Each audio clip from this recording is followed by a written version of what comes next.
Assalamualaikum semua. Hari ini kita akan belajar Bahasa Melayu Standard Pembelajaran Bahasa Melayu iaitu Bahasa Melayu 1.2.3 iaitu mendengar, memahami dan memberi respon dengan bertata susila terhadap.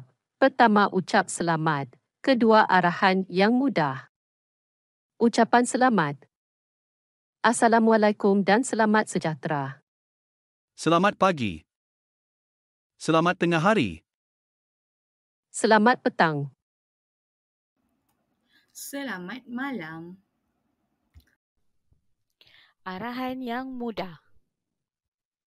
Dengar dengan penuh perhatian. Gunakan bahasa sederhana. Berikan contoh yang jelas. Puji dan beri sokongan. Beri peluang untuk bertanya.